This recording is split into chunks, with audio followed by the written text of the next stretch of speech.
What's up, everybody? So close. I'm only a minute late. Can you believe that? I was so close, so close. Nah, what's up, everybody? How's y'all's week been?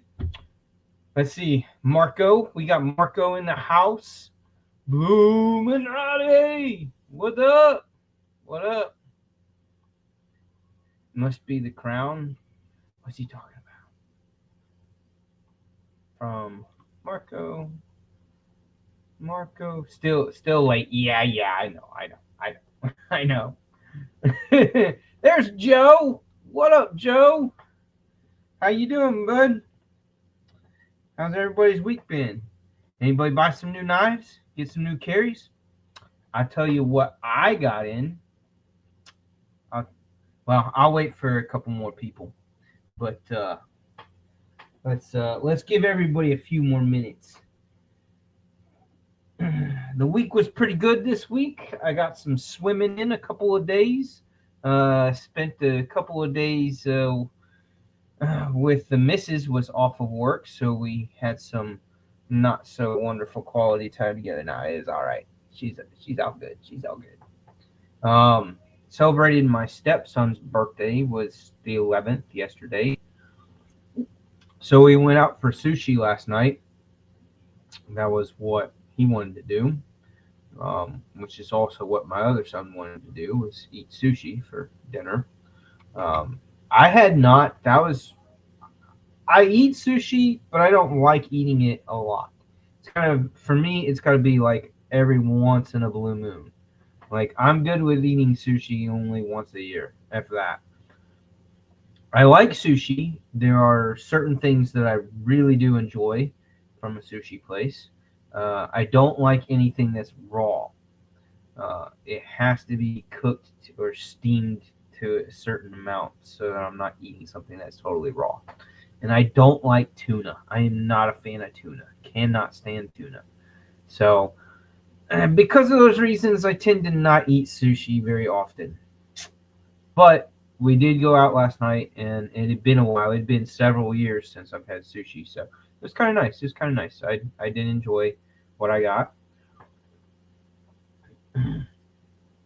and got some good stuff in the glass tonight.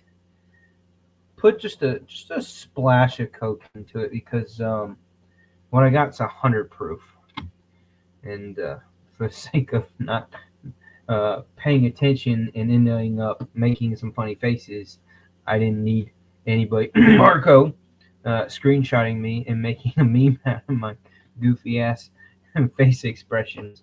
Drinking straight 100% proof uh, whiskey bourbon. Nah, I usually 100% usually isn't too bad for me. I've been at distilleries where like they've got 110 and even I've even had 120 proof.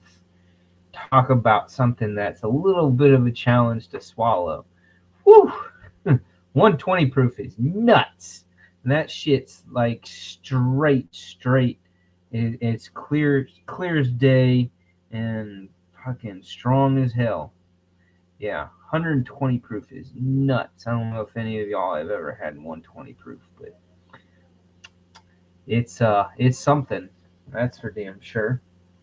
Uh so starting to rock and roll with getting some more wood turning done this week. I sold 7 uh, on the last first Friday of the month. So getting ready for first Friday of October, I'd like to replace basically not I don't if I can get 6 done, which is 2 a week. That way I'm not like overwhelmed, don't have to, crank out a whole bunch of pieces. Um so yeah, so if I get 6 done, two per week, I think I'll be set. But what I did knock out was for this little bowl here that I made, which is kind of got a funky looking shape to it, kind of, just something different. Um I was trying to go for more unique and less generic shape because you can go to Hobby Lobby and get small little generic shaped wood bowls that are just done by a CNC machine, for like $7.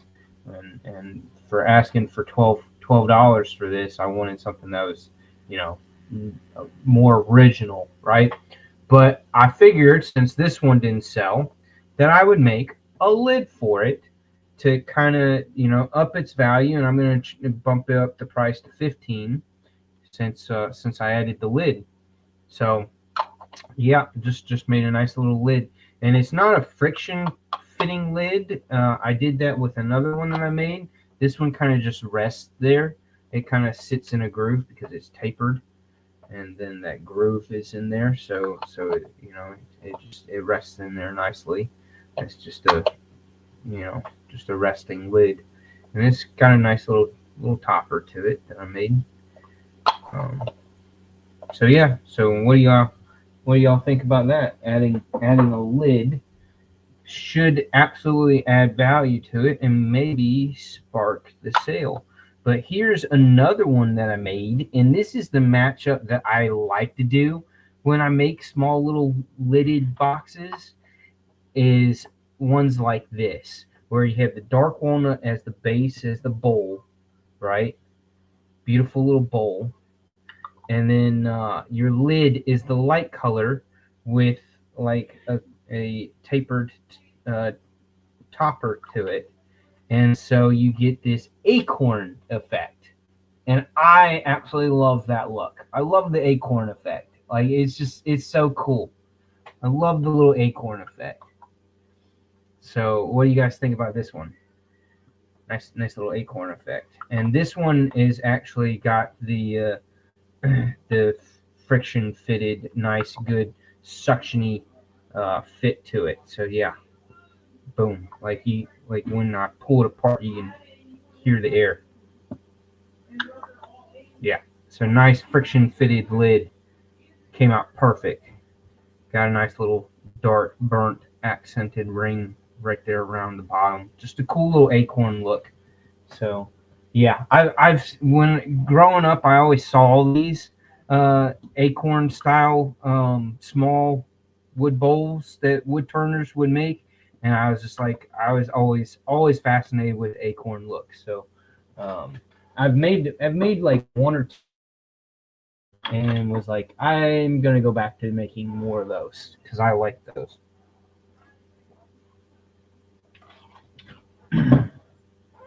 So yeah, so those I'll put $15 price tags on them. I think is very fair. Okay. Yes, Can honey. I get first? I can go to the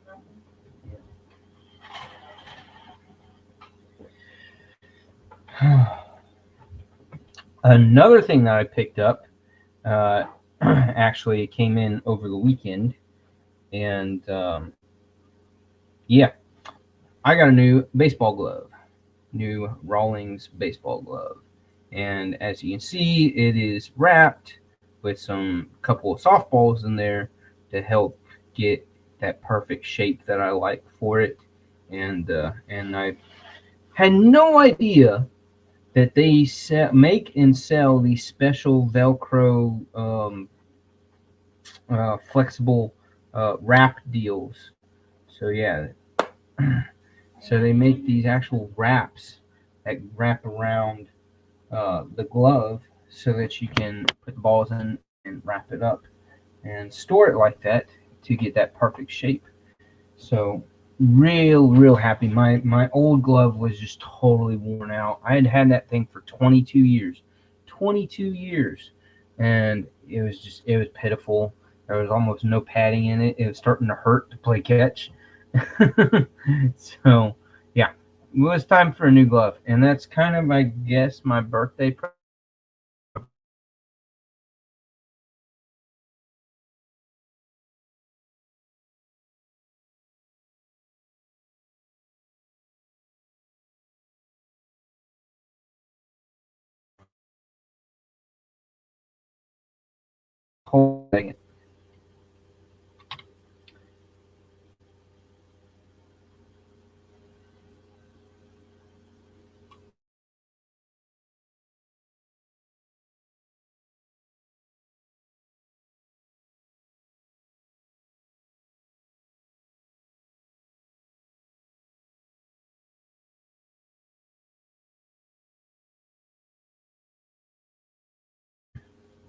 All right.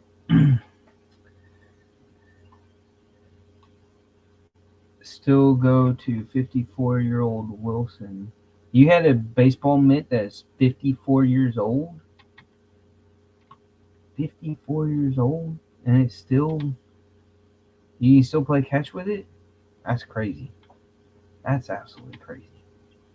Um, so when researching for gloves for a new baseball mitt, I, Urban Woodsman, learned some things.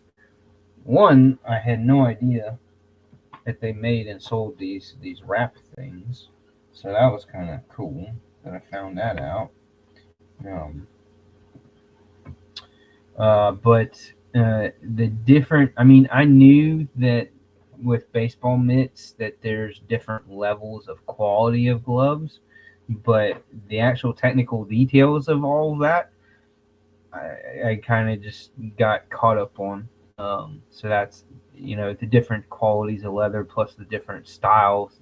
I always go for the ones, I prefer the gloves which are typically deemed as infielder gloves and pitcher's gloves with the full basket weave uh, part here. I don't like the ones that have just the wide strips that go crisscrossing wide strips.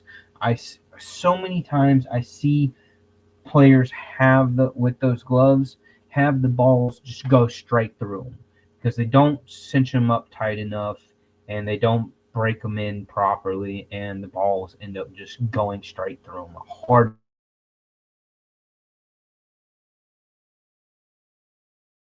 gloves. I always insist upon getting ones that have that full basket weave pocket.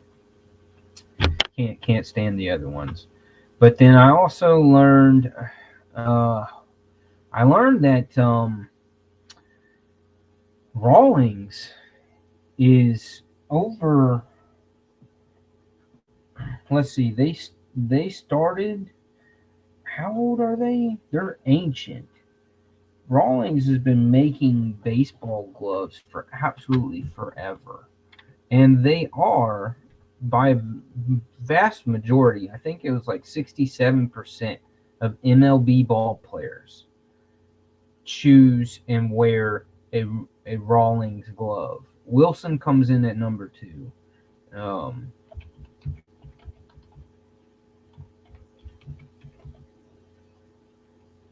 Baseball. I'm looking up exactly what it is. Glove brands.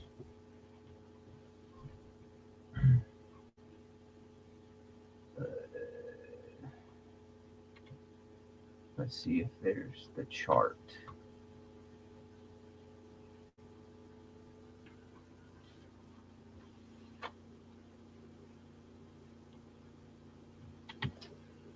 All right. Let's see.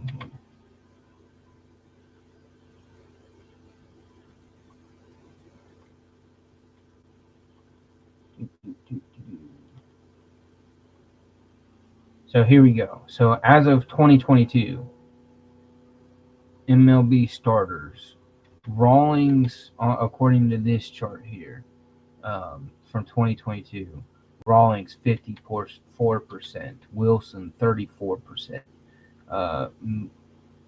Mizuno, I think that's how you pronounce it if I remember right, at 3%, and everybody else is smaller than that. And that's for, I guess, brand choice, outfielder web choice,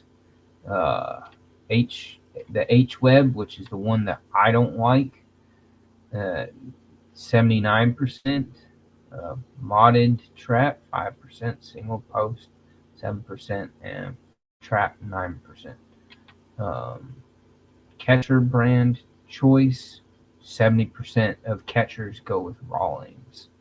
All Star, 13%. Mizuno, 7%. Middle infield web choice, the iWeb. See, I don't remember what all those styles look like, But the iWeb is 75%, HWeb 12, single post 8%, one piece 5%. And then the other thing that I learned, which was interesting, see if you look, see how this guy right here, he's got with his hand in his glove. You see how he's got his pointer finger sticking out and resting up there on the outside of the glove. I know, I've always known that people do that some players do that. What I did not know is that some people stick their they stick both their pinky and their, what's the finger next to your pinky? That's not your ring finger, is it? That's your ring finger? Okay. Yeah, see, I don't wear rings often enough to know that.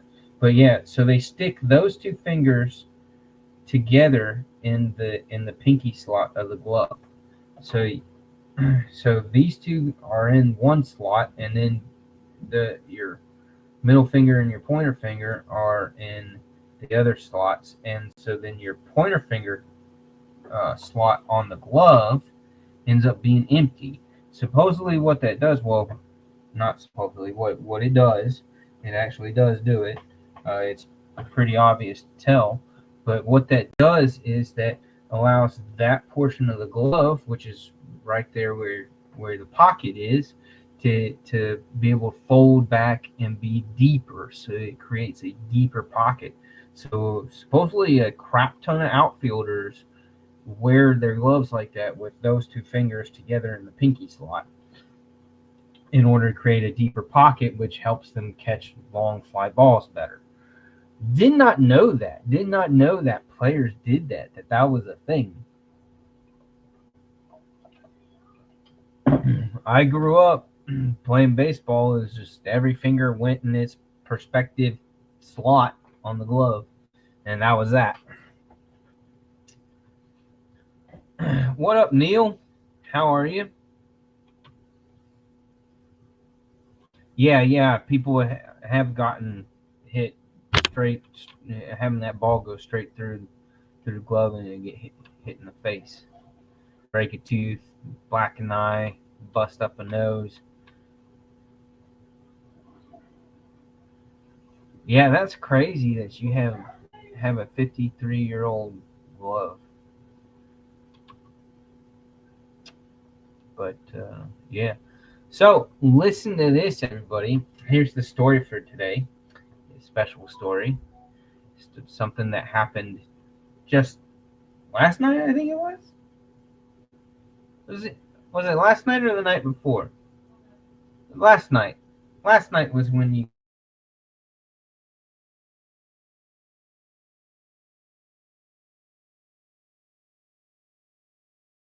goes to the damn internet again. What do you want, Cody? Oh, is it No. okay? So can I have some more? Yes. Awesome. Don't forget your toothbrush. Nobody wants to do that orange teeth. Yeah. Okay, so you got clobbered in the Jason, don't forehead tell my by a story. grounder or softball hit. Fun fact: the ball is not, in fact, soft. No, it was not. So what happened exactly, Mrs. No. Urban? No. What happened No. last night? Late last night. Clean it up after dinner, right? Nope. Yeah. So she was cleaning up after dinner, and came into the bedroom and asked me a very, very important, very serious question. Very important, serious question. So Mrs. Urban came in and she asked me, what was it that you asked me, honey? I'm not saying anything. You're not going to say anything? Now she don't want to talk because it is embarrassing. So she came in and asked me how to clean out a garbage disposal, thinking that our garbage disposal needed cleaned out. So, do y'all know how to clean out a garbage Jason, disposal? I'm so done with you. I'm having a moment, okay? She was having a DTD moment, not understanding how a garbage disposal works. And I was like, "Can you run the garbage disposal? And you run water through it? Is there anything clogged in it? No, no. Then it's cleaned out. If there's nothing in it, then there's nothing in it." It did not dawn on her that the lower part of the garbage disposal that you see when you open up the cabinet doors to look underneath your sink, that's where the motor is. And that bulk of that section is where the motor is. She thought that the food went further down into it. I guess, right? Is that what she was thinking, honey?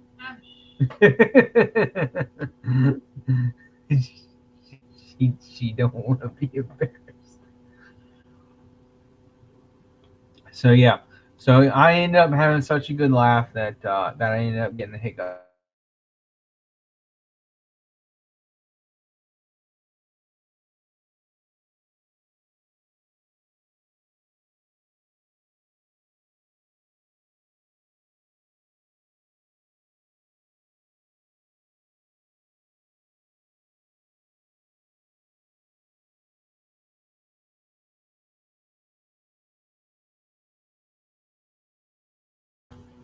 There we go.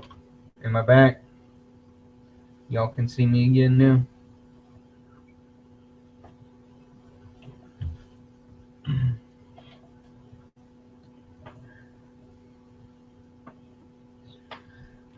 I'm surprised Eagle Scout EDC's not in here. Just a handful. Just the usual fellas. The typical gang.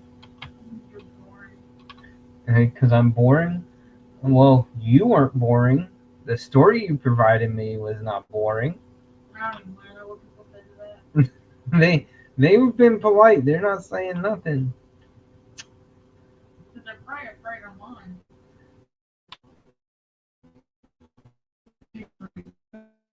Yeah.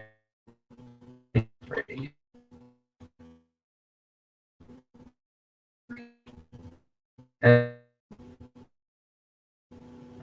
don't think a Prius is.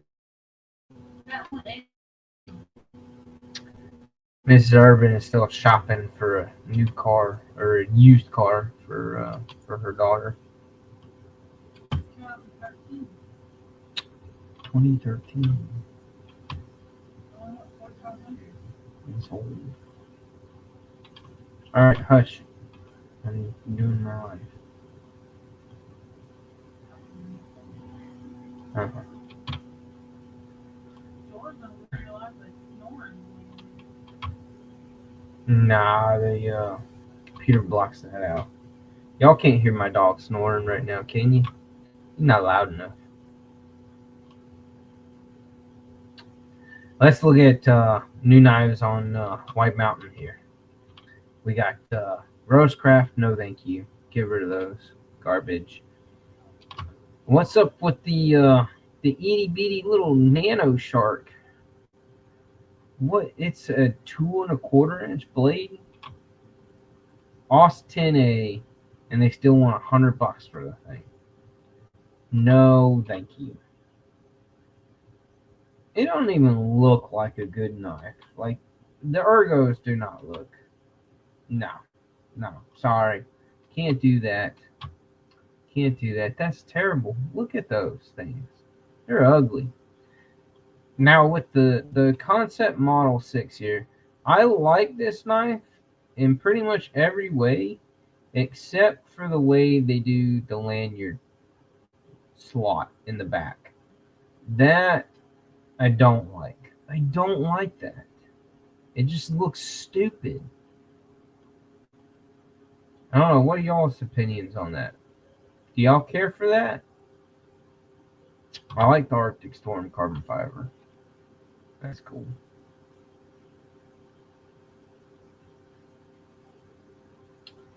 But yeah, I do not like that backspacer bar at all. No, no, no, no, no.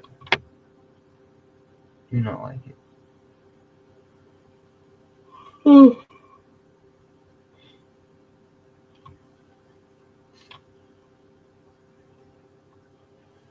If you don't have a Concept fin rear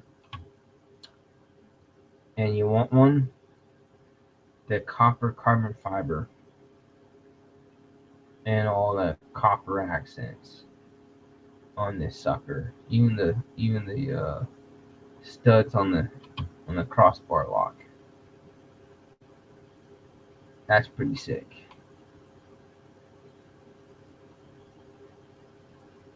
I would have gone with a black clip on that though. I know the blade isn't black, but I still would have gone with a black clip. Or hell, they should have just gone and done that as the copper. Should have been a copper clip. Just gone full copper. All the other hardware is copper.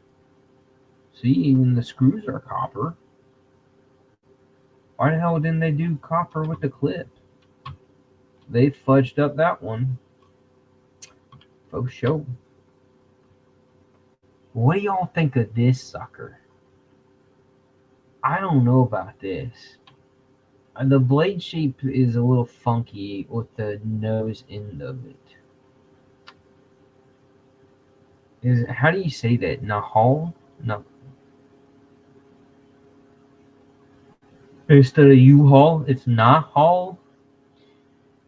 The Concept Nahal. What's the nah? Instead of U-Haul, nah haul. Oh, that's funny. I don't like the end of the blade. It kind of looks like a narwhal's,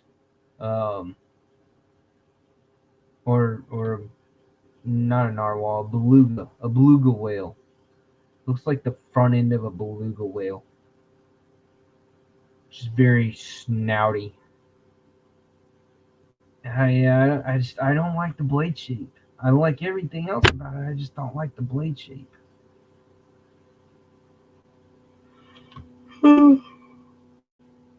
Ugh.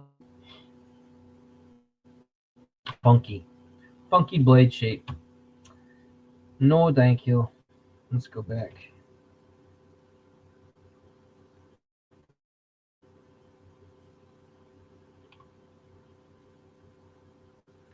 Do y'all see how this Concept hazard works? Who was it that somebody already got one and did a video on YouTube on how it opens up using that piece right there. It's kind of an interesting way of doing the lock. Why am I yawning so much? But yeah, that's an interesting design. And Concept's been just like rolling out design after design after design. Any of y'all like Concept? I think I like them a little bit. You know, every once in a while they got a really sick model. And hell, the Caveman, I love my Caveman. That thing's awesome.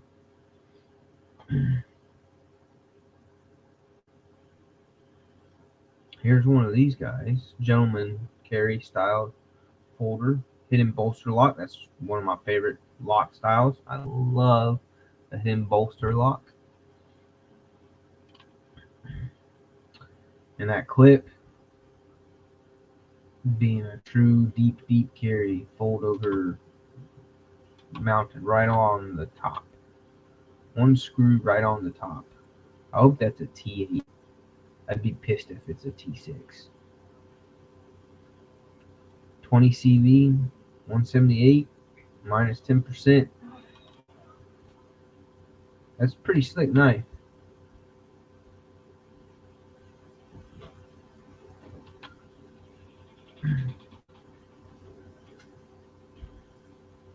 I like that. I like that. The all blacked out one's pretty sick too. Is that DLC? Or is Is that DLC? No, it's Blackwash. Oh, if it was like a half polished DLC, that would have been wicked. That would have been wicked.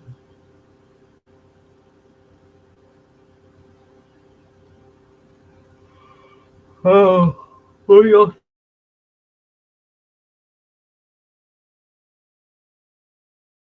Starting to really feel all these knife companies are starting to reflect the new tariffs into the cost of these things.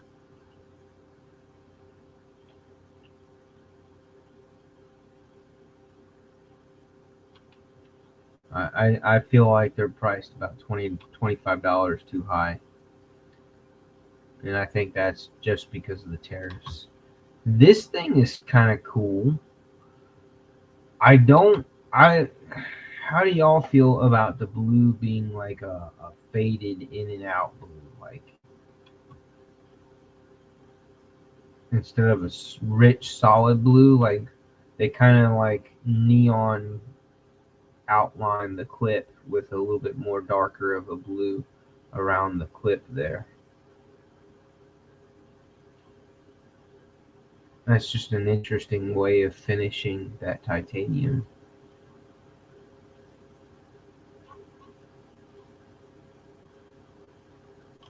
I don't know if I like it. I like the blade shape. I just don't know if I like the handle. The handle just looks a little funky. These things I don't care for. I don't understand what the deal is about that. Why is that so? Oh wow, a pass through pivot. I mean, it's an interesting design. I just don't know how. I don't really like the pass through pivot,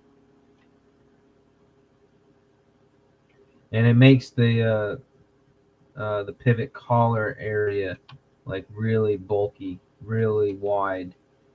And I don't care for that. I don't like that. Look at the way they did that. That's such a wide plunge grind area. Like, that's so wide. And what degree of an edge did they put on that? Did they put like a 25-degree edge on that? There's like barely any edge at all.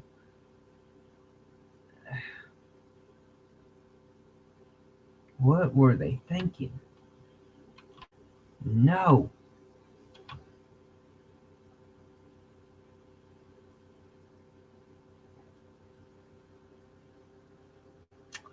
Here, finally, TAC Knives. He settled on a name for it. I have this knife. I've not done a video on it because I really hated the idea of doing a video on it without having a name.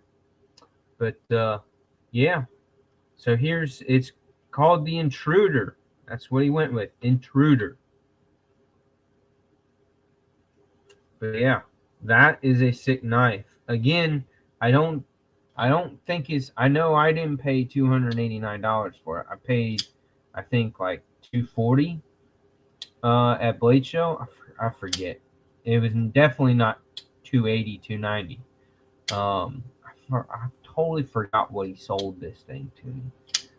Sold these at Blade Show. He only had a decent handful. I think he only had like 6 or 7 of them.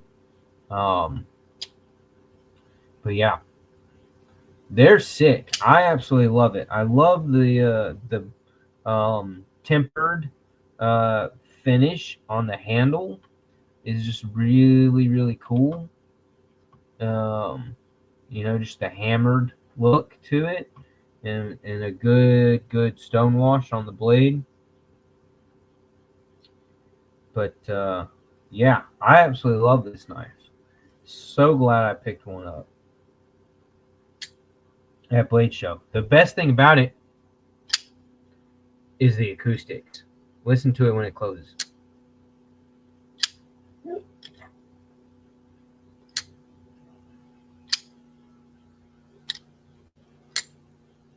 And it's so tingy, especially when it closes. Just ting, ting, ting. Yeah, I absolutely love this knife. Tack Knives Intruder. Again, I think the price point's painfully steep. About 30, 40 bucks too much. But I guess that's our inflation. That's our tariffs at work right now. Until all that gets balanced back out properly. But yeah, so glad I picked this sucker up at Blade Show. Such a sweet knife. Eagle Scout's finally here. Eagle Scout's in the house. What up? How you doing? How was your week?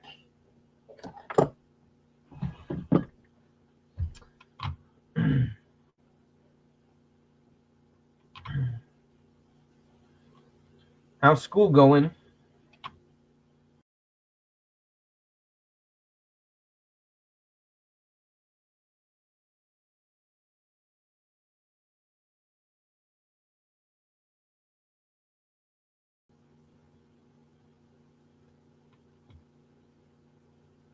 I totally sorry about that. I hit the wrong thing. I hit the back button on StreamYard instead of hitting the back button on White Mountain Knives. Oops. My bad. That's great. Wild week because of school or home life or whatever. Oh yeah, you had your family thing on Tuesday, right? Prayers, man. Prayers. I hope everybody's doing okay with that. I'm not gonna talk. I'm not gonna say anything. I'm not gonna say anything because that's your business. If you want to talk about it, you can. I totally respect people's privacy with stuff like that. But I'm not gonna beat around the bush. Y'all know that I'm not majorly politically involved, like hardcore into politics. I do value being an educated person when it comes to voting, and I have my strong opinions on everything, respectfully. So we're not going to go into it, but if you don't know who just recently got murdered, because that's literally exactly straight up what it is. It was a murder. It was an assassination attempt. It was planned out methodically, um, and carried out very meticulously. Charlie Kirk. If you don't know who he is, you can look him up if you want to. You don't have to, but I wasn't super fond of the guy. Again, I've never been to one of his things, never met him, but I do appreciate what he was doing. What he was, I mean, he wasn't just attempting; he was doing something, and that was something that this entire country desperately needed. Was somebody who would educate and have civil discourse debates with people who had other opinions, and he did it in I mean, he was the perfect guy to have a debate with, as far as being respectful, as far as not getting upset, not letting the emotions get the best of him. He was extremely respectful. He was extremely fair, and yeah, I mean that's pretty much what he was. He was the voice of freedom that most Americans unfortunately don't have, and he was an invaluable asset to the youthful generations of this country. trying to make a valiant effort in changing the way people look at our politics and the way our country is ran, in trying to remove the hatred, trying to remove the violence, and do everything in a respectful, civil, humanitarian interaction way. God, I wish we had 100 more of him.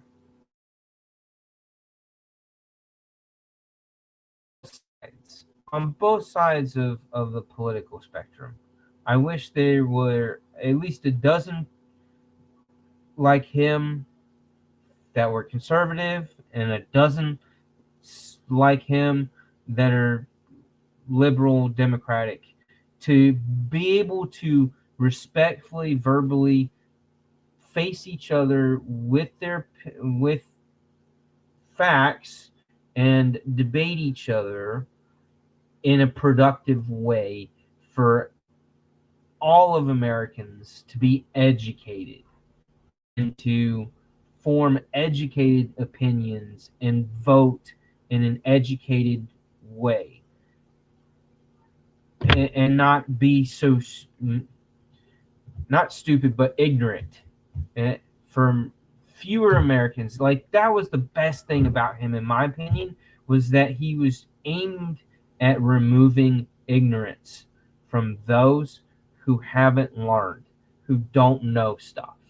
And that's what I admired about him. I am not a religious person, and he was very religious. He was absolutely a diehard Christian.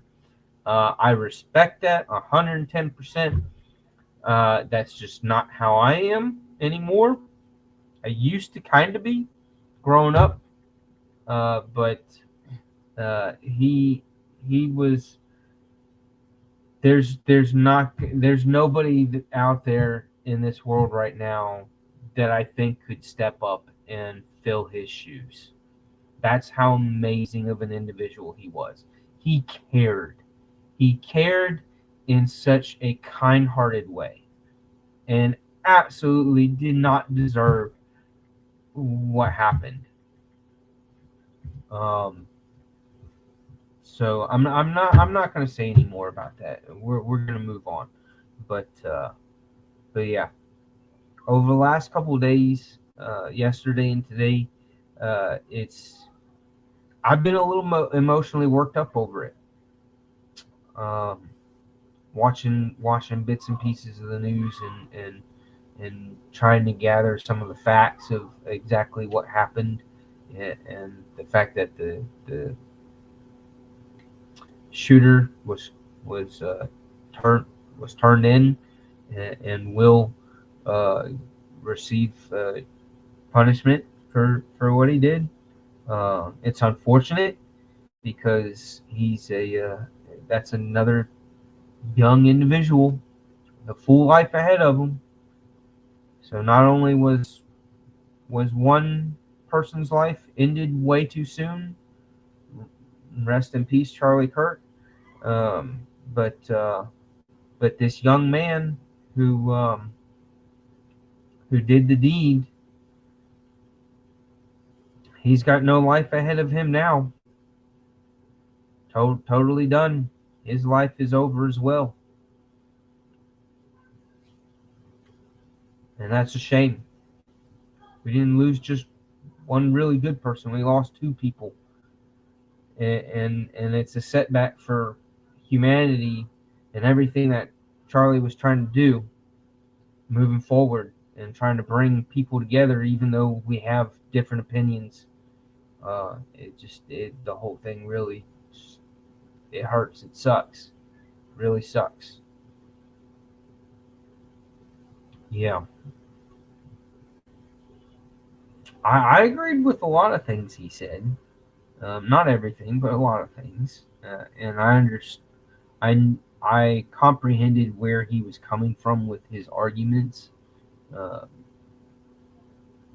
but yeah, the key thing was he was one of those individuals with the charisma that was brave enough to go out there, go to college campuses, go to the woke areas, go to the heavy liberal and Democrat woke areas, the college campuses, trying to reach the younger generations of the future of America, and um, not necessarily change their minds, but enlighten them. I think is always what his goal was to enlighten them, get them to see a bigger picture, understand the the real reality of everything that's going on, and educate. He was a brilliant young man, so wise, beyond his years, and obviously he will be missed. He will be missed. God, I wish he could have been doing more work. We're talking about a young fella, a 31-year-old, that absolutely could have been our president within the next 12 to 20 years. I could have totally seen Charlie Kirk as our president 15, 20 years from now. Two or three more elections. I could see him running for president. Like, that's the kind of person he was. I would have been really proud and would feel like he would be a really good president in his late 40s, early 50s. Yeah, for sure. But that's it. We won't say another word about it. No more talking about that. But yeah, so I know Eagle Scout, being a lefty, loves lefty-friendly knives. So here's some Benchmades. I don't. Some of you might remember I did win a giveaway from Zach's Stuff Live, which was really freaking awesome. Yeah, really freaking awesome. So I'm not gonna grab it, but I won a bug out with the yellow FRN scales and black coated blade 20 CV. Yeah, so that's added to my bug out collection. But yeah, that was kind of an epic throwdown giveaway, because the fact that 4 of us had guessed the same number, and we're all the closest. Yeah, the yellow one, it's pretty sick. It's kind of being kept pristine since I have 2 other bug outs that I carry from time to time. So the yellow one I'm kind of gonna leave as pristine. It might be a gift to one of my boys later down the road. I feel like that's a good thing for its path. But I wanted to share with y'all 2 of my favorite Benchmades that I've had for a long time, and one of them you're gonna know. The other one, some of y'all might not know, and it is probably the most un-Benchmade-like Benchmade. We'll get to it, but here's the first one. This is the Mini Crooked Ripper, and it is done as, this is particularly a limited edition. I have number 345 out of 500, right? Yeah, 345 out of 500. This was part of the Ultimate Experience in 2018 when they did the limited edition. It's still S30V, but it's a black coated blade, black bolsters. I don't know if this is titanium or steel with the bolster. Grab. Yeah, it's steel. It's not titanium. It's a steel bolster, but it's black coated, and it's got like a G10 type paper micarta. I don't know. It's micarta, but it's some particular type of micarta that they used for the rest of the handle, and it did not come with the little mini deep carry clip. This is absolutely like, I hate the rest of the Benchmade clips. Benchmade, all your other clips suck. This is the only clip that I like. It's the mini deep carry clip that comes with the bug outs, with the regular bug outs. And I called them up and had to grab like 3 or 4 of them to put on some of my other Benchmades, because I really like these little deep carry clips, because they truly get out of the way ergos wise when you're holding the handle. So you really only feel it, like your ring finger fits in that groove right there, or for my hands, that ring finger fits in that groove right there on the clip, and then the pinky rests on the top of the second, on the rest of the clip, and that is like, that's a fantastic grip right there. I absolutely love this little mini deep carry clip that they did. But yeah, this is a really cool. And then the back spacer has that kind of patterned milling to it. It's just a little something extra, a little extra flair. But yeah, really like the overall look and fit and finish of this mini Crooked River. So yeah, this is one of my favorites. And I got this knife in the fall of 2017. I know it's a limited experience 2018, but I got it. They came out in the fall of 2017 was when I was able to grab it, kind of as an early deal. But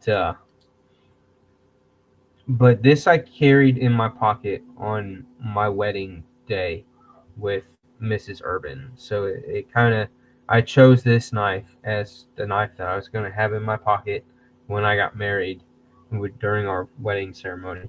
So it kind of has that extra special aspect to it for me personally. But yeah, so definitely one of my favorite Benchmades. And then the other one, and not too far behind those is the Benchmade Freak and Mini Freak. I really like the Freak and the Mini Freak. Those are awesome. But the other one that I really love, that is, I'm gonna say it is the most unbenchmade like Benchmade, and that is this guy. And give me a second, because I gotta look up the name. I gotta double check. I think I got the name right.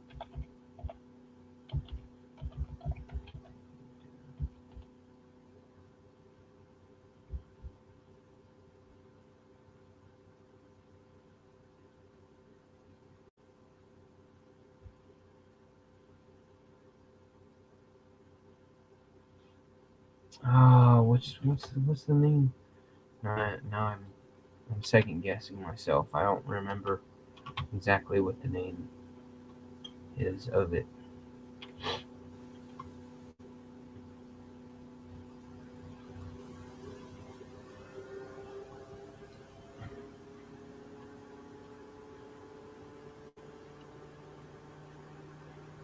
They might even be discontinued. It might be.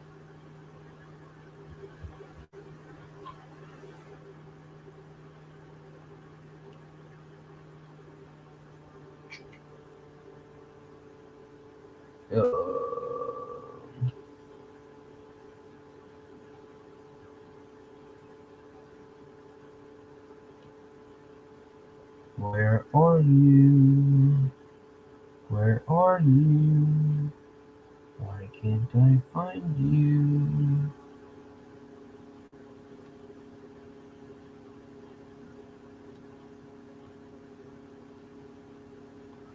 Quit asking me. I sometimes Benchmade's website just like really bothers me. Really freaking bothers me.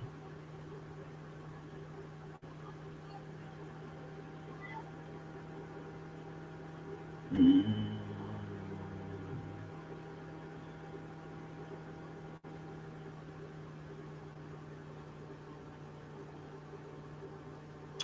What in the chat? What y'all carry today, or tell me what your favorite Benchmade is. I know not everybody's big. I'm not a big fan of Benchmade, but I feel like they have a certain amount of respect in the industry, even though they've totally gone in the direction of being completely out of touch with their customer base in their price point on stuff. The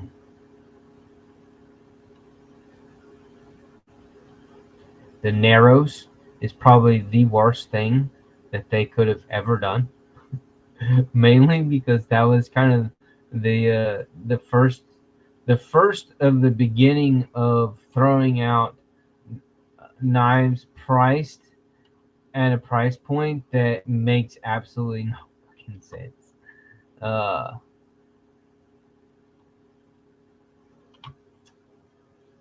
Why can't I find this thing on their damn website? I'm just gonna show it to y'all, and if somebody can guess or knows the name of this thing, gets extra props, extra dose of respect, because I'm pissed right now and I can't remember what the name of this knife is. It's designed by a Japanese guy, and it's got some Japanese-esque things to it.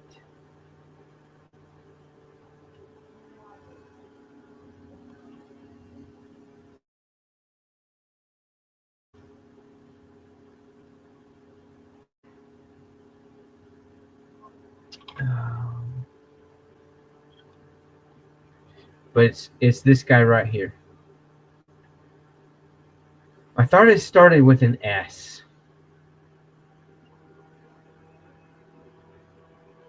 But does anybody remember what the name of this thing is? It's got the backspacer. Supposedly, according to the designer, he says that it's supposed to look like, a bamboo stalk with the different compartmentalized sections to. I don't know if y'all have ever seen the inside of a bamboo stalk, but that's how they do it. They got different. They have sections. But yeah, this thing is freaking awesome. Freaking awesome. It's the name of it is Japanese for the word detail.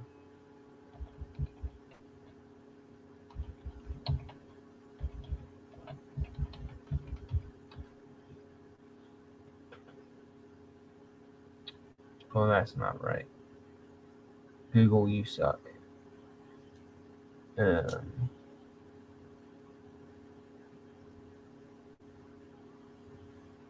Seibu. That's the name. This word is used for detail, also often in the sense of small or minor parts. Yeah, Seibu. That's the name of it. Saibu. Seibu. That's it. That's the name that I was trying to. Could not remember the damn name of this thing. But yeah, the Seibu. I really like this. Partially because it's like, this is not Benchmade's jam right here. This is not a typical looking Benchmade. I love the size of it. I love, the blade shape, but the word Seibu is Japanese for detail. And what's cool about this thing is it's full of one particular detail, and that's how you can see it in the pivot screw, how it's spiraled down, and then the access lock post is spiraled down, and then that guy's spiraled down. Like they have that spiral down pattern reflected all over the damn place. And then the other thing that's cool is on the thumb stud, they did the wood insert to go with the handle, and that's G10, black G10, and I think the Coca-Cola wood, or maybe it's a different type of wood. I don't remember, but really cool. And those cutouts are mimicking your window cutouts that you often see in old Japanese homes. They like their sideways rectangular window cutouts.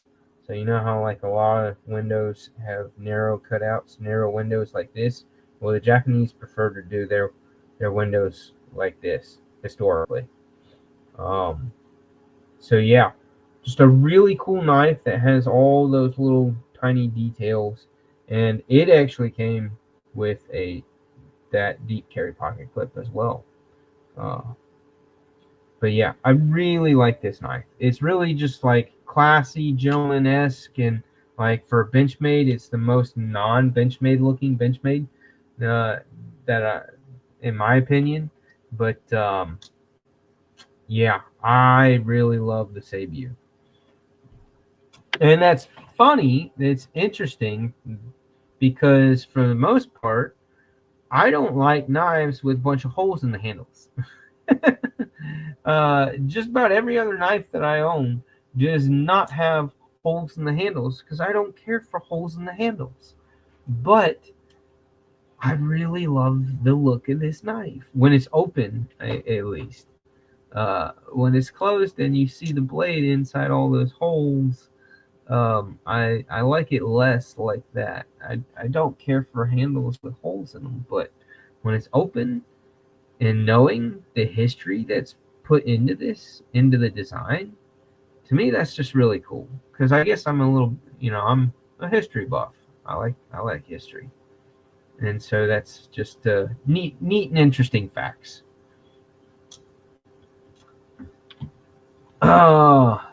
Your favorite is the mini bug out. You really like the mini bug out. The mini bug out is basically this size.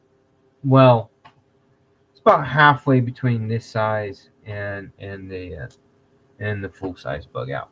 Let me see. Hold on. Let me grab my other bug outs.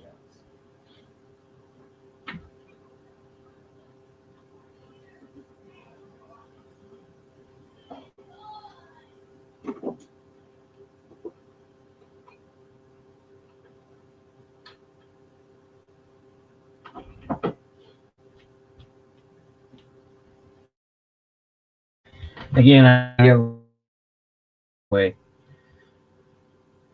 but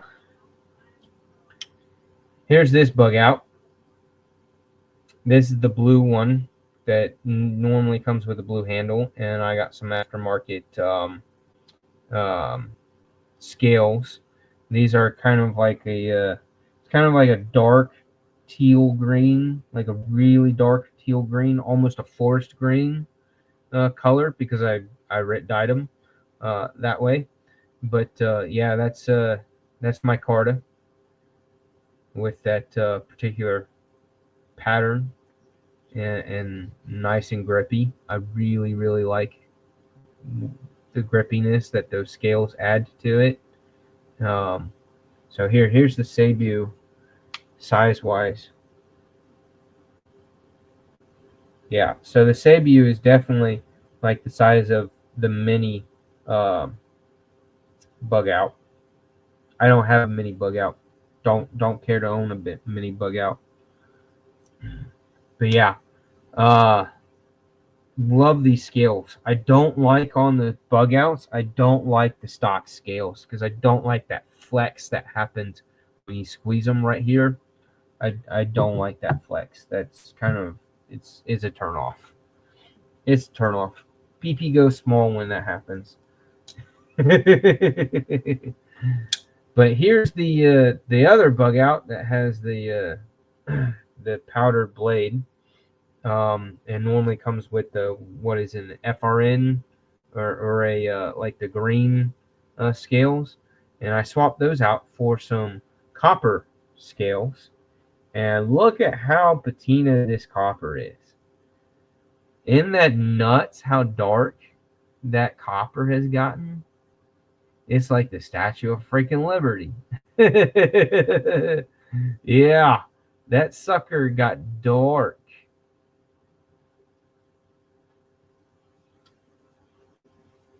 Isn't that nuts? Isn't that nuts how dark that copper's gotten?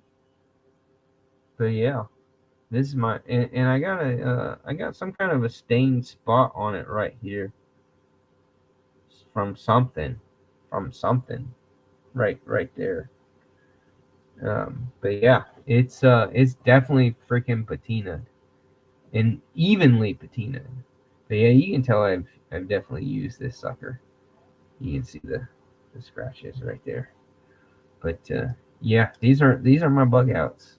These are my main two bug outs. But I like the Sabu. The Sabu's cool. This guy's just neat. It's classy. It's elegant. It's a nice size. Good knife. And then the Freaks, the Super Freak with the M4 blade steel. I have that guy, and then I have the Mini Freak. But the Mini Crooked River, that's where it's at as far as my absolute favorite.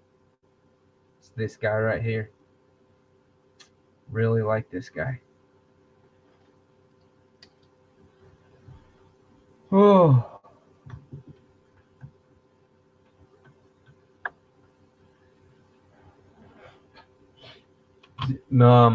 Despite being prior military and having combat experience, I do not care for combat styled knives. I don't care for them. That part of my life is done and over with, and I've absolutely moved on. So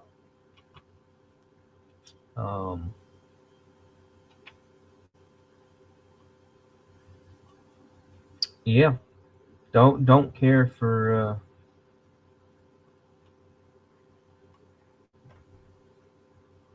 yeah. This is the bug out that I got. Ranger Green scale. This is cool. If I were to buy a bug out today, this is probably the one that I'd get with that redstone rich light color. That one looks sick. I don't care for the thumb stud. I would have gone with just a regular silver thumb stud, but I like that look. I had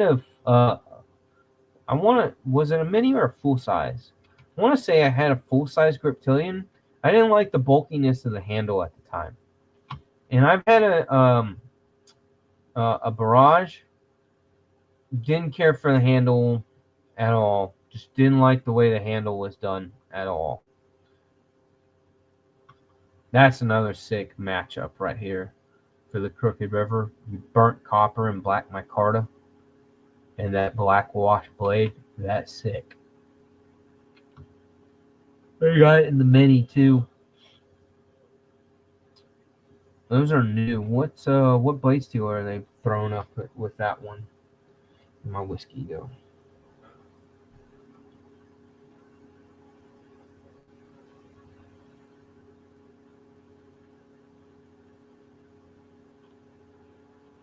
I really don't like the way their website's set up.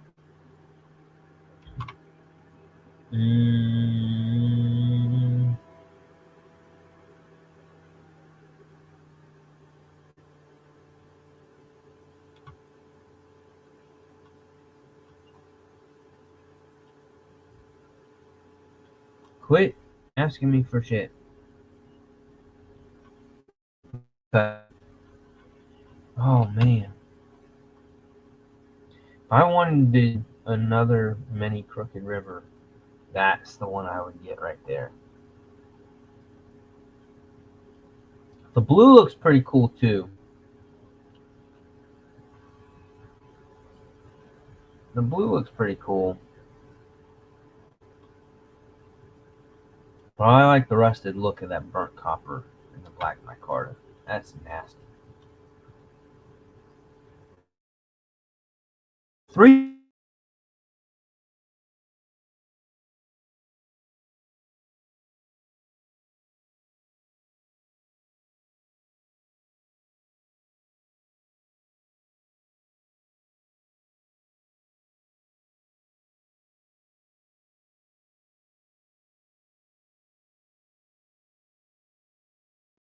Ergonomically, for fixed blades, especially for small ones that you would use for bushcrafting sake, for long use, for really making lots of cuts, doing a lot of work with a fixed blade, you don't want concave. You want you want those hand that part of that center part of the handle you want bulged out.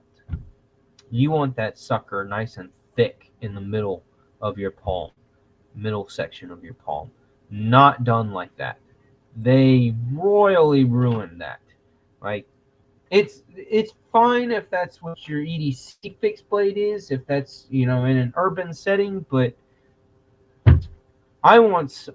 for all my fixed blades, I want something that the smaller ones I'll carry on a semi-regular basis, especially in colder weather. Now that we're heading into that time of the year where the weather's starting to get super nice, temperatures are dropping, leaves fall. Fall is one of my favorite times of the year, with all the color changing and the temperature drop. Wearing pants rather than shorts and not sweating to death. I love the fall. Late fall is freaking awesome.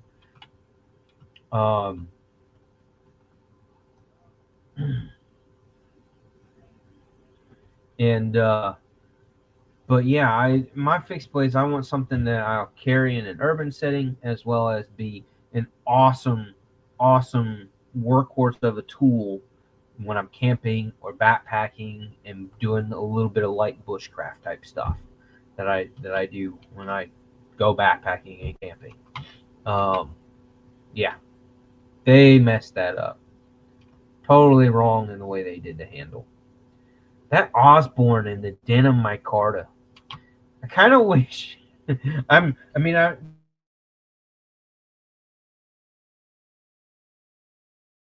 damn.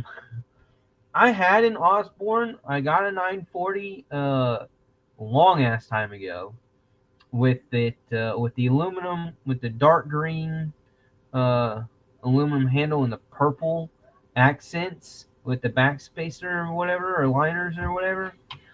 And the look of it and the texture of that aluminum bothered the heck out of me. But this one right here, this denim micarta with the with stonewashed blade, that one I could get on board with. That one I would like. I'd probably actually end up getting the mini Osborne, to be honest with you. What's the blade length on the mini?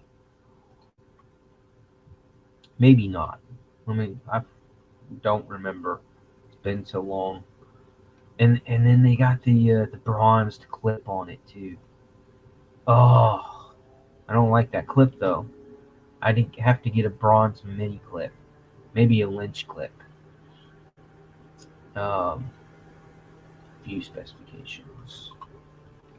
M390. That's the killers. The M390 blade steel. I don't want the M390. There's the problem. That's turn off.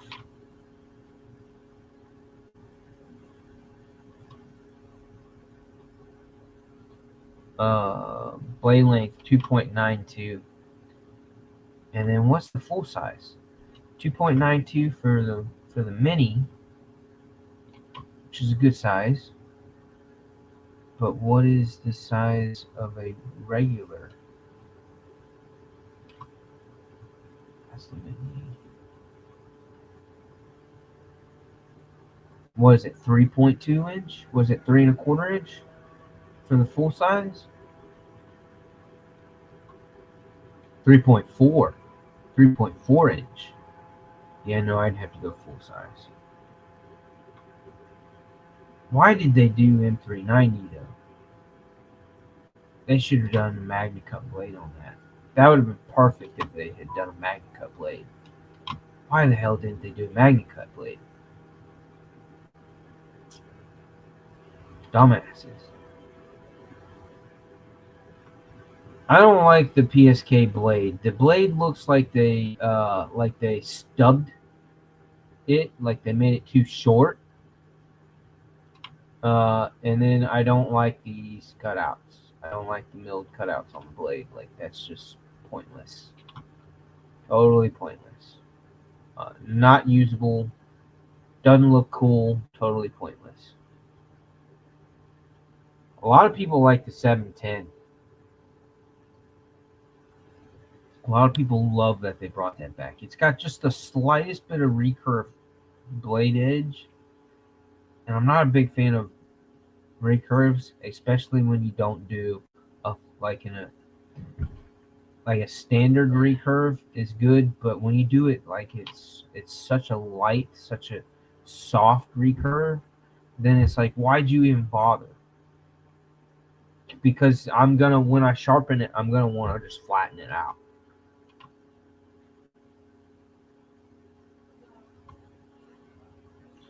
The other knife that I would love for them to have done, the fact is a sweet little gentleman's knife. I say little, it's not little. It's a long blade.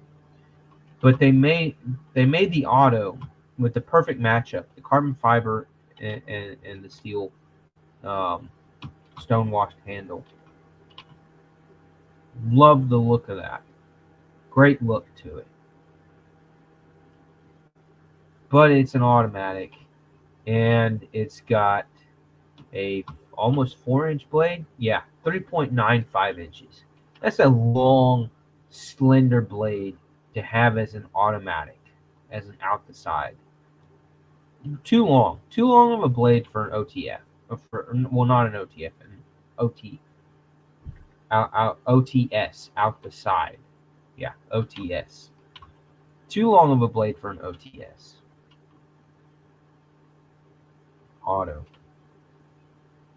They made a 3.25 inch blade version of it that was not an auto.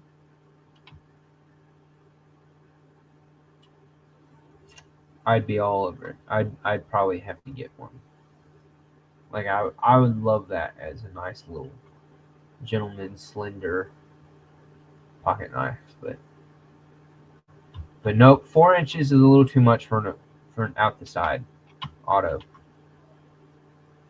And I don't want a 4-inch blade, and I don't want automatic for that.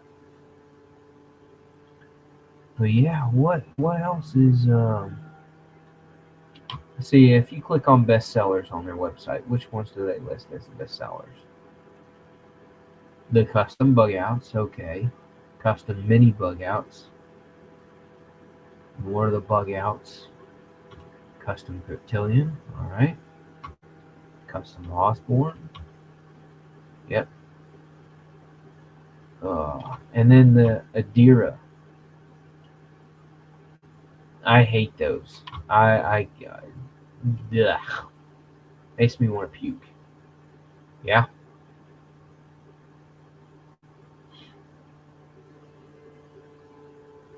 Makes me want to puke. The Tagdow is an okay knife. I don't know. I'm over that blade shape.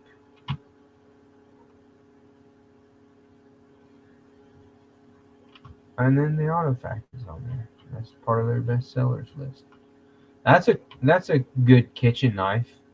If you want to spend way too much money on a good kitchen knife. It's a stubby kitchen knife. It's more like a camp kitchen knife. It's the blade on it. 6-inch blade.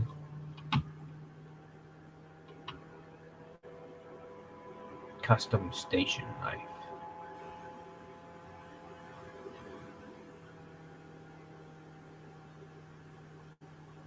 And it's in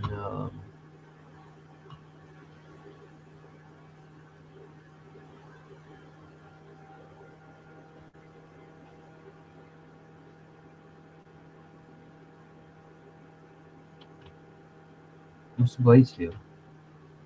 I don't have the blade steel listed in the specs.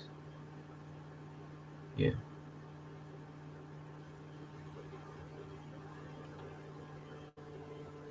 Why am I not seeing the?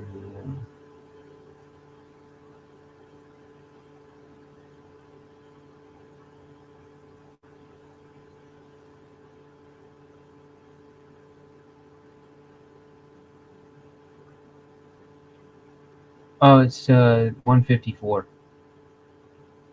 or 440C. Well, duh, I'm getting 154, but $340. Ouch.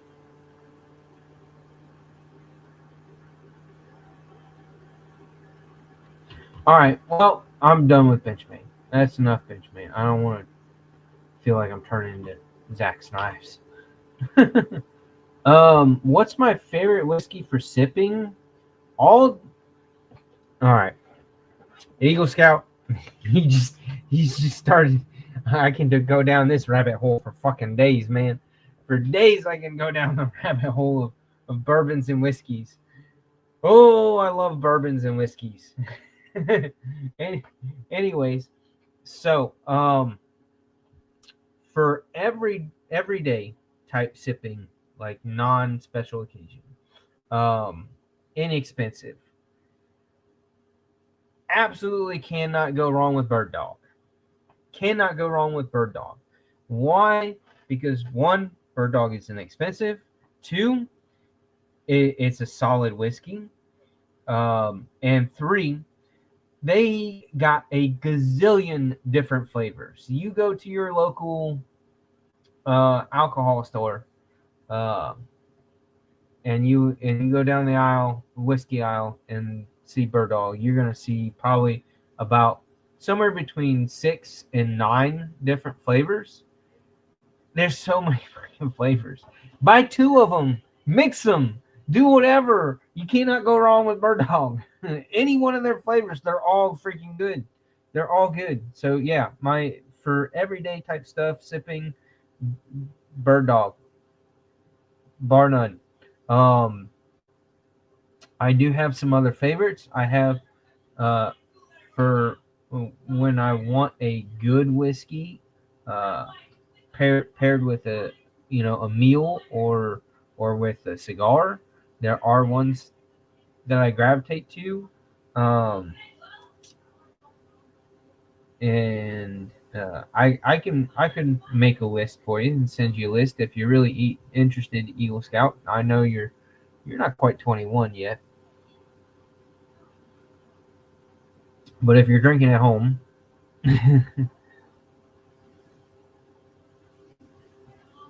I can make a list. Yeah, I mean, I have some favorites, but there's not many that I don't like.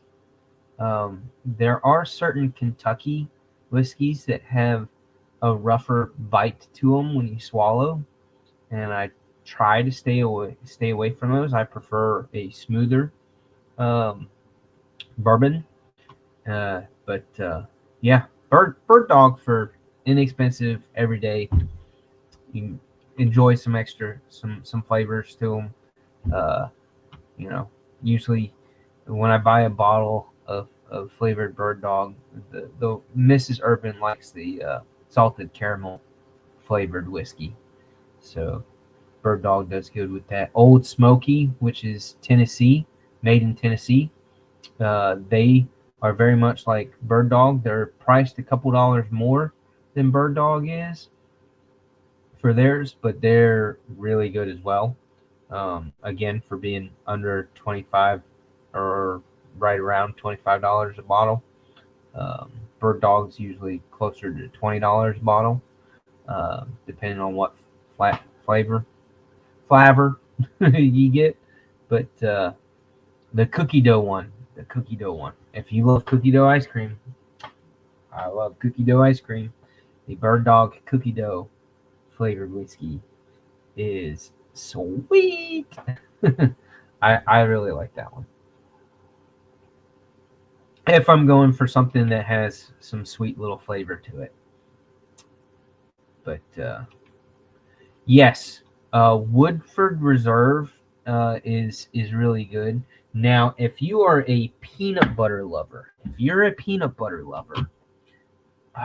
I tell you what, if you freaking love peanut butter, and I love peanut butter, there are several brands, and if you know peanut butter, you know different companies do their peanut butter, their creamy peanut butter tastes different. Jif is really good. Walmart's is actually all right. But I do have one or two favorites when it comes to peanut butter. But I usually just get Jifs. You can't go wrong with Jifs. But some brands of peanut butter are really like a darker, almost burnt peanut type taste to it. And that's leaning towards gross.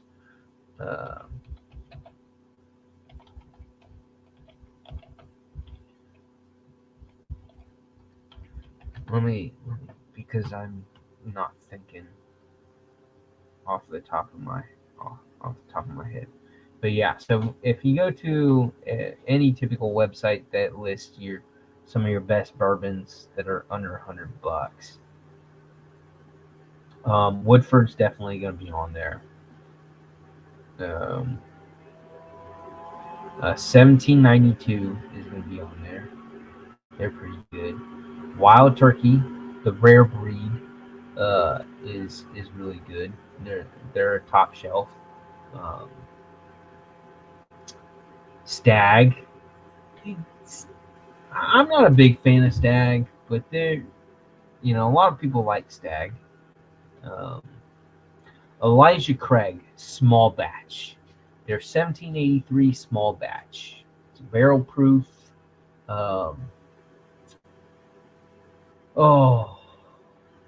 Elijah Craig small batch that's a nice bourbon whiskey. It's a Kentucky straight whiskey, but it's got a little bit of caramel and vanilla with the oaky, touch of cinnamon, apple and tobacco. So I come from a family that grew up, my family history, being Germans, really big into wine. Really, really big into wine. And the men like their bourbons, like their whiskeys, but all together into wine. If you want something, so I'm not a big fan of Four Roses. I know a lot of people like Four Roses. Four Roses is a little more popular with the ladies too, because they have the fruitiness to it. But anyways, sorry. Four Roses popped into my head, and I had to just get that out. But so my family being into wines, I am borderline a wine connoisseur. Like, I am relatively good with my palate in picking up hints of flavors in wines and in other alcoholic beverages. I'm not great at it, but I'm pretty good. I tend to surprise and impress myself along with others. So kind of just like Four Roses. If you have a strong palate, if you have a good sense for picking up the little bit of some people get more cherry and apple, where certain people get more orange and lemon out of Four Roses. Um, and it usually has a little bit of a spicy finish kick to it. So that's Four Roses in a nutshell. But yeah, you're either going to be the person that gets more cherry and apple, or you're going to be the person that gets more orange and lemon. That's just kind of how Four Roses works. And you can either know that by reading it or and trying to memorize it, or by actually drinking it, by tasting it. But Knob Creek is pretty solid. I've had plenty of Knob Creek over the years.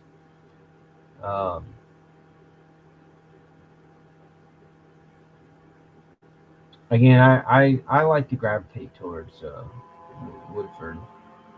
And my other favorite one is Old Forester. Wild Turkey's pretty good.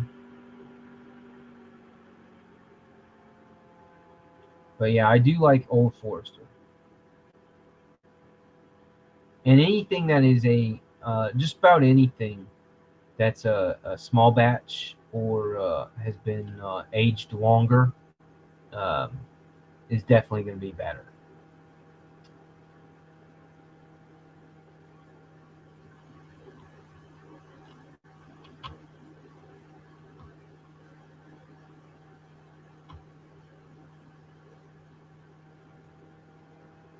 But if you're mixing, if you're matching, if you throw some whiskey into some soda, Buffalo Trace, Jack Daniels. Jack Daniels, hands down, is one of the most common mixing whiskeys. Everybody knows you can mix Jack Daniels with sodas. Evan Williams is another good whiskey for mixing, for matching up with some soda. Jim Beam and Bullet are some others that are good for mixing with sodas and stuff. Trying to think what others. Some people like Maker's Mark. Maker's Mark has a bit more of a bite to it, and again, I prefer less of a bite. So, yeah, I mean, that's in general. Again, I could talk for another 3 hours on bourbons and whiskeys, and then we could go for another couple more hours after that into Scotch, and So for me, it's bourbons are amazing, then whiskeys. And there's a difference between bourbons and whiskeys. In the whole processing of the liquor, and then Scotch. I'm not a gin person. I really, honestly don't care for gin. I've had gin. I'll drink gin. My stomach does fine with gin. I just don't care for the taste of almost all of your gins. I'm not a gin person. I like Scotch. I don't like gin. But another, if you want to go on the cheap for spicing up, for adding some whiskey to anything, to absolutely anything, including cooking. If you want to cook with some whiskey, I tell you, a very, very inexpensive but excellent and insanely smooth whiskey. It's a Canadian whiskey, and it's no, we have brain fart with it. Canadian whiskey. It is not Crown. Crown's fine. You can drink Crown's great to drink by itself. But what's the Canadian whiskey that I would always get? That's dirt cheap. A Black Velvet. That's the name of it. Black Velvet. So if you want a really inexpensive, $14, $13, $14 bottle of whiskey that is super smooth, that is great for cooking or mixing into absolutely anything, cannot go wrong with Black Velvet. Black Velvet is a solid, dirt cheap, but really good, well distilled, super smooth whiskey that can be put into anything and everything. Cannot go wrong with Black Velvet.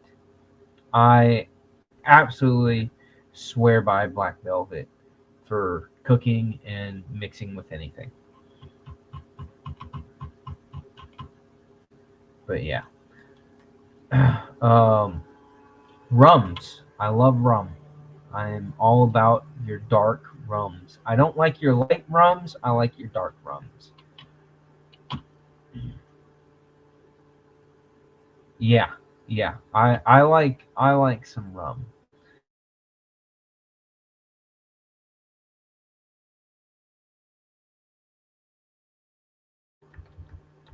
Whiskey is Ram's Horn, and I've tried so many. I've tried probably 6 or 7 peanut butter flavored whiskeys, and the Bird Dogs is pretty good, but I actually like Ram's Horn better.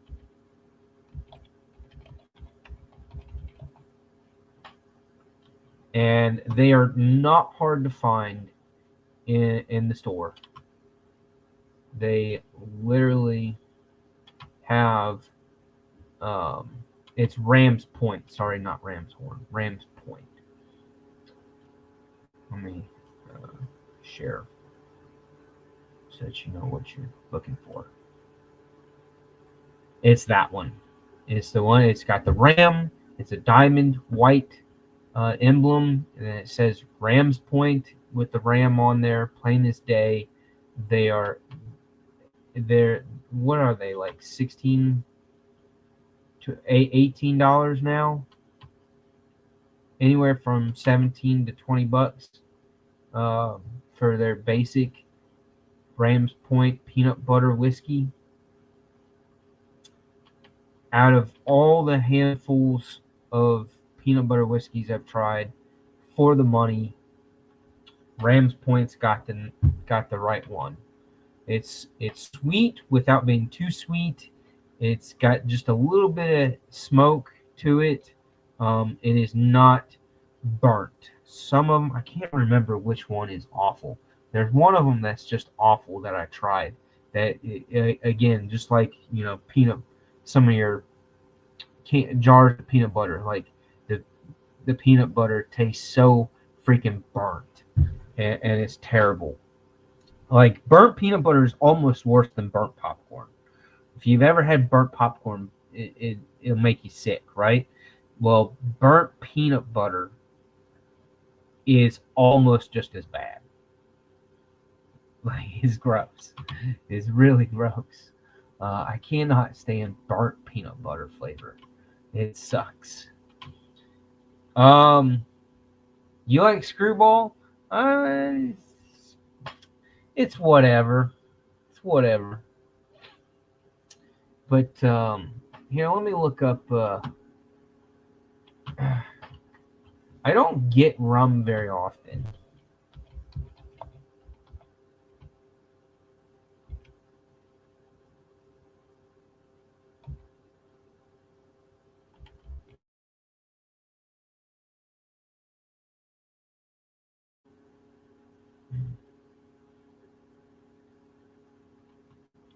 I don't care for Bacardi. I don't like Bacardi.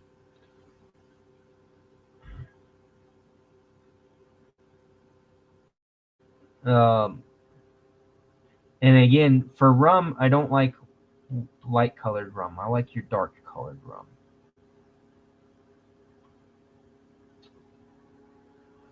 Cruzan's pretty decent. Um, Plantation Original Dark, that's a really good rum. Here, let me share, so that way, if you want to see, again, like hours, I hours and hours could go by talking about alcohol with me. I'm a connoisseur, more or less.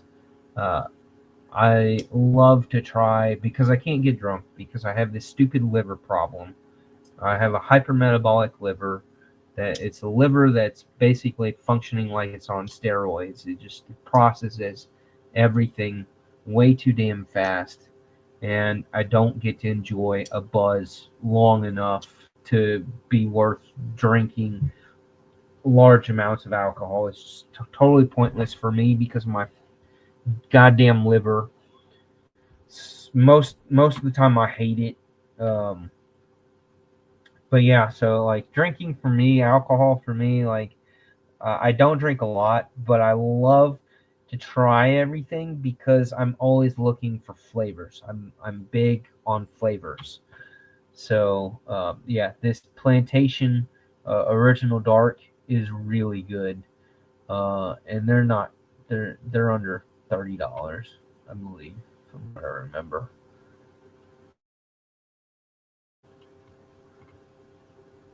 I've not had. Have I had Appleton Estate Signature? I don't know if I've had theirs. Looks familiar. It is a Jamaican rum. That might have been the Jamaican rum that I've had. Jamaican rum is good. Gosling's is okay. That's their Black Seal. That one's actually probably their best. Here, let's go. Best sipping rums. I don't care for Mountain Gay. I don't care. No. Again, I don't really. I like rum. I don't. Foursquare. Cannot go wrong with Foursquare. Foursquare. Uh, that's their 2007 single blended. Yeah, I've had that one. That's a good one. That's a good one. Yeah, it's leather, banana, and chocolate. That's exactly what it is. I remember that. That is if you want a good rum to sip on by itself, get you this Foursquare 2007. That's a tasty rum. I wonder what they go. What's the prices on that?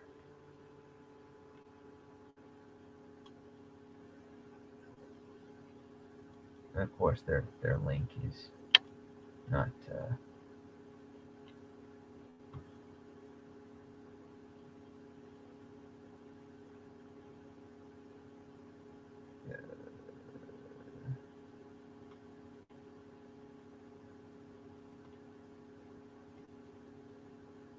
They're apparently a little more hard to find, but they usually go for around 80 to $90 these days. Yeah, so they ain't cheap, but I know I've had that before. It's some good stuff. The Real McCoy, that one. The Real McCoy is relatively inexpensive, if I remember right. Video on TotalWine.com. Yeah, $35. The Real McCoy. The Real McCoy is good. It's good. Yeah, it's got your honey and caramel with a little bit of vanilla and orange peel. I don't get that much orange peel from it personally.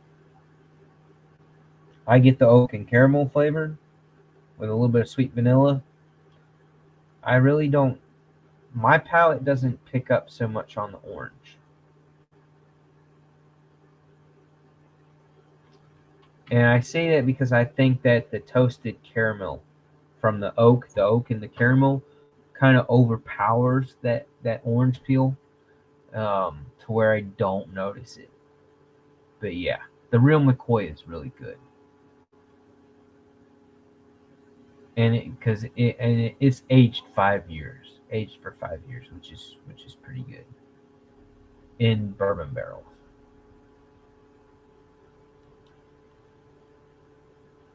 Yeah, the real McCoy is good.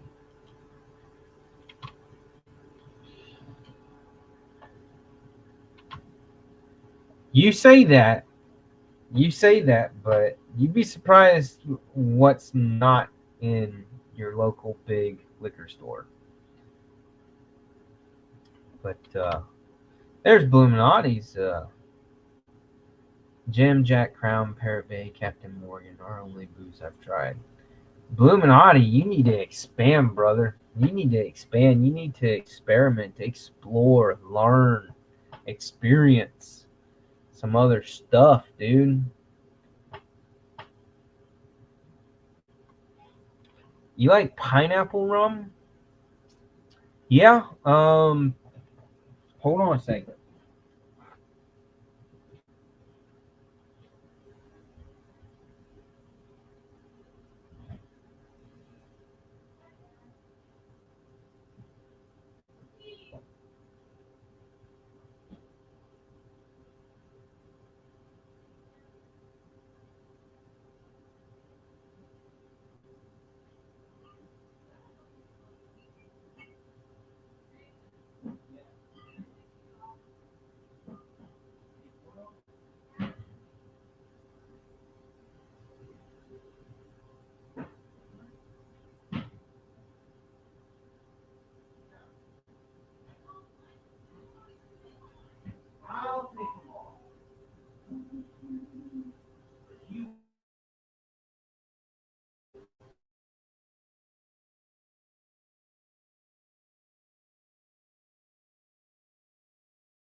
So if you go to Walmart,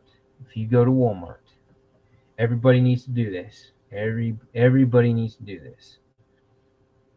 If you if you like alcohol, you don't have to. No peer pressure, because I get alcohol is a sensitive thing for some people, like Illuminati's just pointing out. So I get that. I respect that.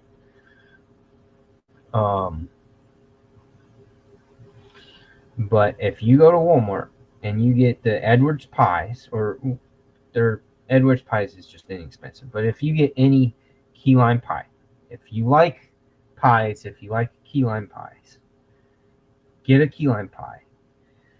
Put a small slice of key lime pie in a blender with 2 scoops of ice cream and about a half a glass of milk.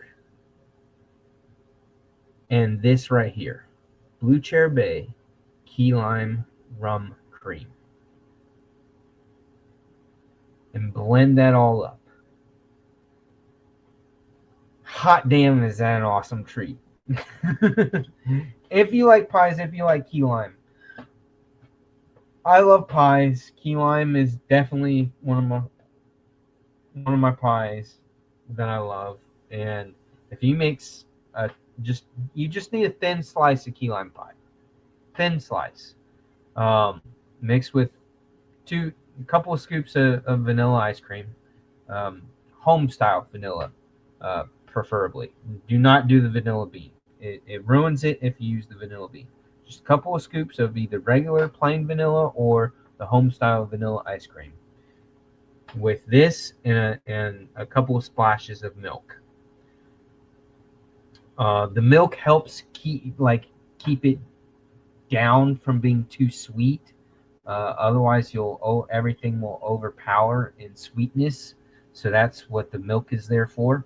But yeah, key lime rum cream, Blue Chair Bay, and this is inexpensive. This is less than $20, easily less than $20. But yeah, and so then like a $7 pie and $3 for vanilla ice cream and a little bit of milk. Relatively inexpensive, and you can, you know, your key lime pie, that thing, and that'll last you. You'll make a dozen of these things, and they're good. It's such a sweet, tasty treat that doesn't. It's just a little bit of alcohol. It's not a lot. It's not a lot. It adds a little something more adult to that dessert treat, and you put that shit in a blender and you mix it up, and it's awesome. And then the other thing that I love to do is, and it's pretty much the only white rum that I'll use, is the thing where I do the pineapple sorbet with actual pineapple. I like to dice up and freeze the pineapple, and then mix that the pineapple sorbet, and then your coconut rum, your white coconut rum, doesn't matter, just get white coconut rum, just some coconut rum, and then some milk and a scoop or two of vanilla ice cream, and that is your pineapple infused. I mean, and then you can go with pineapple rum if you really want it. I like the coconut because it allows the pineapple to be not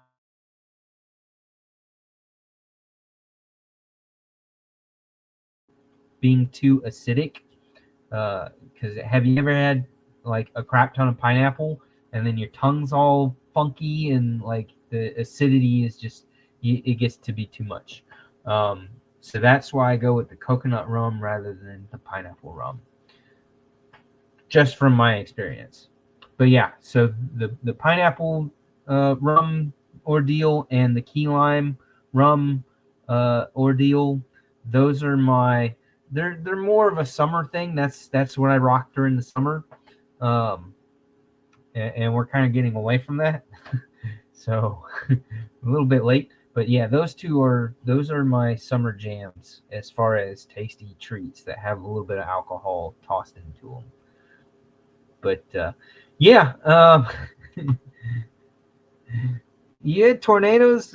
Any high stress, weathery scenarios, um, even a good rain storm, a thunderstorm calls for a small drink and maybe a cigar if it's not hot and muggy. Yeah, but that's we're gonna stop this uh, before we go too far down this rabbit hole, because man, I could go for like we could go all fucking night talking about alcohol and tasty treats that include adult beverage items put into it. Yeah, that's something that I could go on for hours and hours and hours. Quick, before we say goodnight, before I leave, for the few of y'all that are here, I am working on our next giveaway package, which is going to be a nice one. It's going to be a nice one. I just don't have everything yet that I want to include in it. I'm waiting for a couple of items to arrive. But like I mentioned last week, the bit driver tool is going to be in it. And then I picked up another flashlight off of Amazon that really intrigued me. This is what it looks like in the box. I have it. I bought two of them. They're in a package. They come. You can buy one or you can buy a pair, and it's cheaper by about 80 cents a pop if you buy it as a pair. But let's see. He's looking around up here. Here he is. Here's this little flashlight out of the box. So this guy's kind of cool. They were like on a Amazon deal. like a flash deal that only runs for like 12 hours or whatever. But it's pretty cool. I think it's like 600 lumens top brightness, and I liked how, because I did the giveaway with this guy last time, right?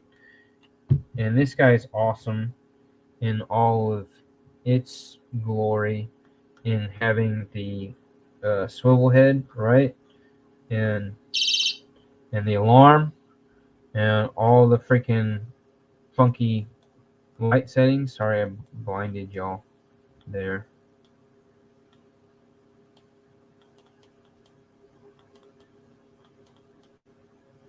There we go. But one thing that's kind of sucks about this light is the user interface. Like it's got that learning curve. You got to do all these funky little taps and holds, and triple tap or quadruple tap, whatever the hell. But it was cool, and it's got a nice clip, and it's got the magnet and everything. So yeah, if y'all remember that live where we did that giveaway, I think Meet the Johnsons or whatever were the Johnsons. I think they were the winners. But this guy is a little bit smaller, definitely lighter weight.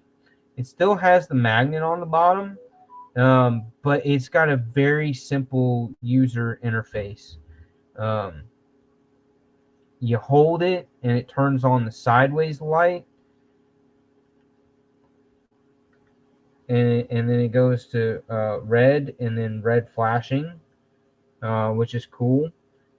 And then you single click it and it gives you the main lights, and it gives you 3 different settings. Has a high, a medium, and a low. And so yeah, the only thing that sucks about this is the pocket clip is pathetic. It's ridiculous. It comes with a lanyard, which is what I would do, because right now you can see I'm trying to stretch the pocket clip, bend the pocket clip outward. So I've got a couple of coins wedged up underneath it, and I've just left it like that with the coins wedged up under it to see if I can get that pocket clip to bend, because otherwise this pocket clip is completely useless. It does not want to slide onto any material. But yeah, so this light, one of these will be included. Again, it was at a really good deal. And then I've got these bags. These are great little utility bags, very, very well made. They got lots of pockets, lots of features, but they came with these little belt lanyard clip D-ring doodads, patch, Velcro front to it. Main compartment has a little bit of organization. Has 2 large mesh pockets on one side, and like this is like heavy duty mesh, not your thin crappy mesh. This is like good, like it's thick material. It's definitely heavier duty. And then on the other side, it's got all your stretchy webbing, so you can clip other stuff onto that and organize that, and then just a main dump in the middle. And then on the back side, it's got not just 2 but 3 MOLLE attaching straps, so you can attach this guy to the outside of another bag or to whatever. But yeah, nice bag. And Amazon was doing a really good sale on these, so I ordered the black one, and it came in first. And then I've got on tomorrow, Saturday, they're sending Amazon will be sending me the Coyote Brown one, or is it? No, not the Coyote Brown, the Army Green one, and then like a week from now, I will end up getting the red one. I'm going to keep the red one because I figured that this is a great bag to make as a first aid / oh shit kit. Like that's to keep in the car. That's what I'm going to do with the red one. I'm gonna put a first aid type affiliated themed patch on the front of it, of the red one, and then deck out the inside of that with a bunch of first aid stuff plus a flashlight and maybe a multi-tool, a small multi-tool or something or another. Yeah, I'm just gonna deck it out. But yeah, for the giveaway, it'll be the light, the tool, driver bit tool, the bag, and a knife. I haven't figured out what knife I'm going to throw in here yet, so that's kind of like I got to do that over the weekend. But so hopefully I'll have the option. Whoever wins, they can either get the black one or the army green one, and then all the other goodie items will go with it. But yeah, if there's something else that you think that you can think of that I can grab off of Amazon, or if there's a particular knife that you would think would be a good fit for this giveaway, let me know. Let me know. You can either throw it in the chat right now, or you can hit me up on Instagram if you think there's a perfect knife that I should include. The knife's got to be under 45 bucks because I've already invested.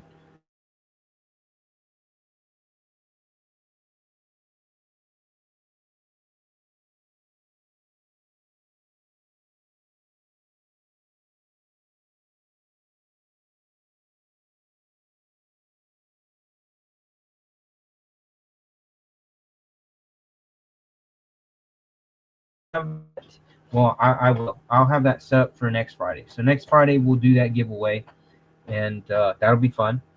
And so tell your friends. We need to get a few more people in here next time. But yeah.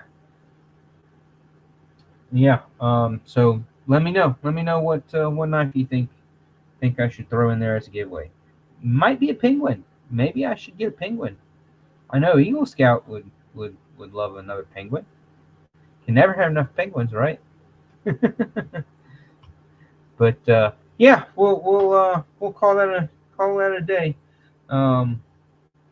And cheers to anybody who indulges. And I'll see y'all in the chats. Have a good weekend. Take care. Love you very much. See you next time. Bye bye. Peace.